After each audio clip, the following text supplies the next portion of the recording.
Hi బెండకాయ all, పులుసు ఎలా this చేయాలో is మనం ఇప్పుడు Naveen. చూద్దాం.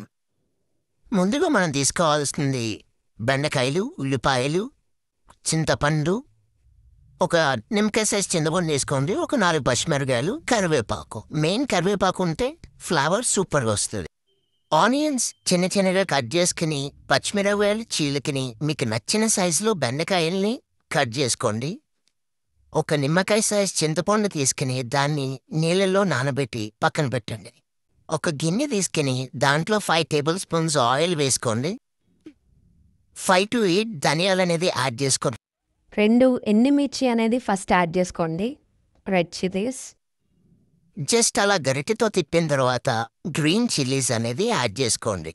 పచ్చిమిర్చి మీరు ఏదైతే తీసుకున్నారో అవి యాడ్ చేసుకుని ఇవి కలర్ షేడ్ వచ్చేంత వరకు మీరు ఫ్రై చేసుకోవాలి. కలర్ షేడ్ వచ్చిన తర్వాత ఆనియన్స్ అనేది మనం ఇందులో యాడ్ చేసుకుందాం. లైట్గా సాల్ట్ అనేది వేసుకోండి, మాడిపోకుండా ఉంటాయి. ఆనియన్స్ మనకి ఇలా బ్రౌనిష్ వచ్చిన తర్వాత కలుపుకుంటూ ఉండాలి.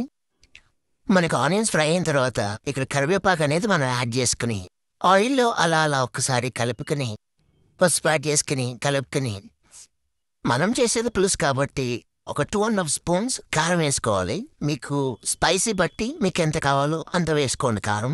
బాగా కలుపుకుని సరిపడగా సాల్ట్ వేసుకుని బాగా కలుపుకుని ఇప్పుడు మనం బెండకాయలు అనేది యాడ్ చేసుకుందాం. సో బెండకాయలన్నీ మనం ఇందులో యాడ్ చేసుకుని మొత్తం అంతా ముక్కలకి పట్టేటట్టు ఆ గ్రేవీ అంతా కలుపుకుని ఇలా మనం కలుపుకున్న తర్వాత మూత పెట్టుకుని సిమ్లో పెట్టుకోవాలి. ఒక 2 minutes అలా పెట్టి తర్వాత మళ్ళీ తీసి మళ్ళీ తిప్పుతూ ఉండాలి. సో ఇది ఎందుకంటే మనకి ముందుగా ముక్క ఉడుకుతుంది, సో ఆ గార్నిష్ మొత్తం దానికి పడుతుంది. తర్వాత మనం చింతపండు రసం తయారు చేసుకుందాం. సో ఇవి ఆల్రెడీ మనం నానబెట్టాం కాబట్టి చింతపండు రసం మొత్తం దాంట్లో వేసుకుని దీంట్లో ఏమైనా డస్ట్ ఉంటే తీసి చింతపండు కూడా దీంట్లో యాడ్ చేసేయండి. ఓకే, ఏదైతే మీరు నానబెట్టిన చింతపండు ఉందో అది కూడా దాంట్లో యాడ్ చేయండి. ఇలా మొత్తం అంతా ఒకసారిగా కలుపుకుని మళ్ళీ మనం మూత పెట్టుకుందాం. ఇలా బాగా కలుపుకుని ముక్కకు పట్టేటట్టు ఇలా మూత పెట్టి ఒక 2-3 minutes అలా ఉంచేయండి. తర్వాత సో మొత్తం గ్రేవీ ముక్కకు అంత పట్టేది కాబట్టి ఇప్పుడు మనం వాటర్ అనేది ఇందులో యాడ్ చేసుకోవాలి. సో 2.5 glasses వాటర్ వేసుకోండి. ఎందుకంటే మనం ఇక్కడ ఒక 1/2 kg, ఒక 1/2 kg తీసుకున్నా సరే ముక్కలని మునిగేటట్టుగా వాటర్ అనేది యాడ్ చేసుకోవాలి. కొంచెం ఎక్కువ వాటర్ యాడ్ చేసుకున్నా ఏం కాదు. కొంచెం హై ఫ్లేమ్లో పెట్టి మొత్తం మరగనివ్వాలి.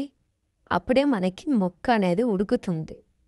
పులుపు, కారం, సాల్ట్ అని సరిపడేలా చూసుకుని మొత్తం మరగదీసుకుని మూత పెట్టేసుకుని అంతా అయిపోయిన తర్వాత చేసుకుంటే మనకి కూర చేసుకుంటే రెడీ అయిపోయింది. సో అన్నీ నాకు సరిపోయినాయి. మీరు ట్రై చేసి టేస్ట్ చేసి ఎలా ఉందో నాకు కామెంట్లో చెప్పండి. Thanks for watching. బాయ్.